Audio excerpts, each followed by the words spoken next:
ఒక నక్కున్నదట. ఆ నక్కకు బాగా ఆకలైతుందట. ఇక ఎక్కడన్నా నక్కకేమన్నా వేటాడుతుందా ఏమన్నా, ఏమన్నా పులులో సింహాలో అవి వేటాడుకొని తినేటప్పుడు ఏమన్నా ఆడ మిగిలిపోతే ఆ మాంసం దొరకాలి, దానికి తినాలి నక్క. ఏం దొరకలేదట ఆ రోజు. ఇక అట్నే వెతుకుంటా పోతుందట. అడవి దాటిందట. దాటిన తర్వాత చిన్నగా ఊరు కనిపించిందట. అరే దగ్గర ఊరున్నది కదా, ఈ ఊర్లే ఎక్కడన్నా ఏమైనా దొరుకుతాయేమోనని మెల్లగా ఆ చివరికి ఉన్న ఇంటి దగ్గరికే కొద్దిగా అటు ఇటు పోయిందట. పోయే వరకు అక్కడ కోళ్ళు కనిపించినాయట. అరే ఒక కోడైనా దొరకకపోతుందా, కోడిని దొరకబట్టుకొని తిందామని చెప్పి పోయి ఒక గోడ పక్కకు దాక్కున్నదట. అది రంగులు అద్దే వాళ్ళు ఉంటారు కదా, ఈ నూలుకు రంగు అద్దేటోళ్ళు ఆ ఇల్లట. అది అన్ని గోళాలలో రంగులు కలిపి ఉన్నాయట. ఇది ఏం చేసింది, ఆ కోడిని చూసుకుంటా మెల్లగా మెల్లగా మెల్లగా కిందికి చూసుకోకుండా కోడి కొరకు అడుగులు వేసిందట. వేసే వరకు పోయి ఓ రంగు గోళంలో పడ్డదట. పడితే పాపం ఎట్లనో లేచి బయటికి వచ్చింది. ఇక మళ్ళీ సపరేట్గా అడవిలోకి పోయింది. అడవిలోకి పోయిన వాళ్ళే అదంతా అది బ్లూ రంగు గోళంలో పడ్డదట. ఇప్పుడు నక్క మొత్తం బ్లూ కలర్ అయింది. ఇక ఎట్లా పోతుంది ఆ కలరు? ఇది అడవిలోకి పోయిందట. మిగతా జంతువులన్నీ, మిగతా నక్కలు గిన ఉంటాయి కదా, చూసినాయట. చూసి ఎవరు నువ్వు, ఎక్కడి నుంచి వచ్చినవు అని అడిగినాయట ఆ నక్కలు. ఇది నక్కనవి గుర్తుపడతలేవు. అడిగితే అప్పుడు ఈ నక్క కనిపించిందట కదా. అమ్మో నన్ను ఎవరు గుర్తుపడతలేరు కదా, నేను ఏదైనా చెప్పొచ్చు, నేను ఏం చెప్పినా వీళ్ళు నమ్ముతారు అని అనుకున్నదట. అనుకొని ఏం చేసిందట కదా నక్క, నేను స్వర్గలోకం నుండి వచ్చిన, నేను స్వర్గలోకపు రాయబారిని అని అన్నదట. అంటే అయ్యో స్వర్గలోకం నుంచి వచ్చిండ్రా మీరు?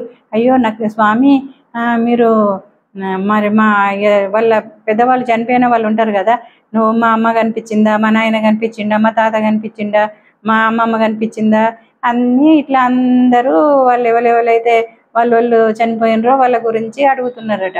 ఇక అడిగితే ఈ నక్కకు అప్పటికప్పుడే దాని బుర్ర బాగా పనిచేసి ఒక ఉపాయం ఆలోచించుకున్నదట.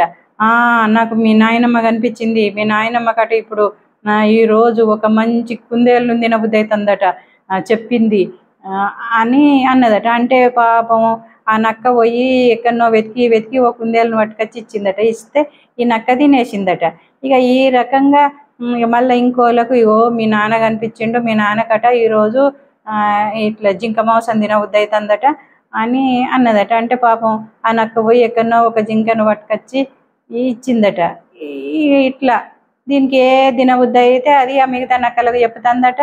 అవి ఎట్లనన్నా సంపాదించుకొచ్చి, పాపం మా పెద్దవాళ్ళు కదా అక్కడ స్వర్గలోకంలో వాళ్ళకు తినబుద్ధి అవుతుంది కావచ్చు అని ఈ నక్క మాటలను నమ్మి తెచ్చిచ్చుడట.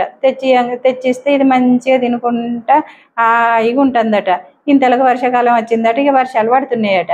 వర్షాలు పడ్డ కొద్దికి నక్క దర్శన కొద్ది దాని కలర్ అంతా పోతుందట. ఇక అట్లా 2-3 వానలు పడంగానే మొత్తం కలర్ పోయిందట. కలర్ పోయిన వాళ్ళు ఈ నక్కలు చూసినాయట. చూసి అప్పుడు అరే నువ్వు మా నక్కవే కదా అని గుర్తుపట్టినాయట. గుర్తుపట్టి ఇన్ని రోజులు మమ్మల్ని మోసం చేస్తావా, నువ్వు స్వర్గలోకం నుంచి వెళ్ళి వచ్చినా అని చెప్పి అని ఇక ఇవి ఏం చేసినాయి అన్నీ కలిసి ఆ నక్కను బాగా కొట్టినాయట. కొడితే ఇక నా తప్పైంది, క్షమించండి నన్ను, మిమ్మల్ని మోసం చేసిన అని చెప్పి ఇక మస్తు బతిమిలాడిందట. బతిమిలాడితే ఇక సరేలే మన నక్కే కదా అని ఇక మళ్ళీ వదిలిపెట్టినాయట.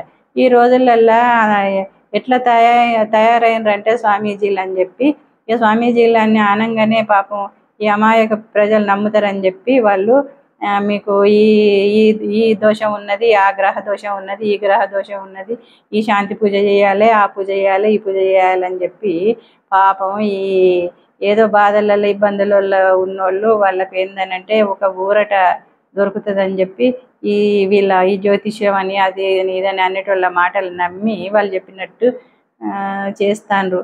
ఎంతోమంది మోసగాళ్ళు. నిజమైన జ్యోతిష శాస్త్రం ఉంది, నిజమైన వాళ్ళు నిజంగా చెప్పేవాళ్ళు ఉన్నారు, కానీ వాళ్ళకంటే మోసం చేసేటోళ్ళే ఎక్కువైనరు. అయ్యేసరికి మంచి వాళ్ళని కూడా మనం నమ్మలేకపోతున్నాం. ఈ అమాయకపు ప్రజలు ఏదైనా ఎప్పుడైనా మనుషులకు ఏదో ఒకటి కష్టం వస్తుంది, సుఖం వస్తుంది, అన్నీ వస్తాయి, అన్నిటినీ సర్వసాధారణంగా కామన్గా తీసుకోవాలి. కానీ ఇక కష్టం రాగానే బెంబేలు ఎత్తిపోయి భయపడి అయ్యో దీనికి ఎవరు మార్గం చూపెడతారో, ఇది తప్పే మార్గం మాకేమన్నా దొరుకుతుందో అని వీళ్ళ ఈ జ్యోతిష్యాల చుట్టూ, ఈ స్వామీజీల చుట్టూ తిరిగి వాళ్ళు చెప్పేటి విని ఇంకింత ఇబ్బందులు కొని తెచ్చుకుంటారు. ఎంతమంది మోసగాళ్ళు ఉన్నారని చెప్పి మనకు టీవీలల్లో పేపర్లల్లో చూసినా కానీ ఈ ప్రజలకు అసలు మళ్ళీ వాళ్ళ వరకు వచ్చేసరికి మళ్ళీ అట్లనే మోసపోతున్నారు. కానీ ఇట్లాంటి మోసం చేసి ప్రజలను పీడించడం అయితే చాలా తప్పు. ఈ ప్రజలు కూడా వాళ్ళని నమ్మడం వీళ్ళ తప్పు. ఏదో జరిగేది జరుగుతుంది, రాసి ఉన్నది అవుతుంది. మనం ఏది చేసినా కానీ రాబోయేదైతే అది తప్పించుకోలేం కదా. అట్లని దృఢ చిత్తంతో సపరేక భగవంతా నువ్వే దిక్కు అని అనుకోవాలి. ఆ భగవంతుడు మనకు అండగా ఉన్నంత కాలం మనకు ఏం కాదు. ఆ ధైర్యంతో నమ్మకంతో ఉండాలి. ఏమంటారు?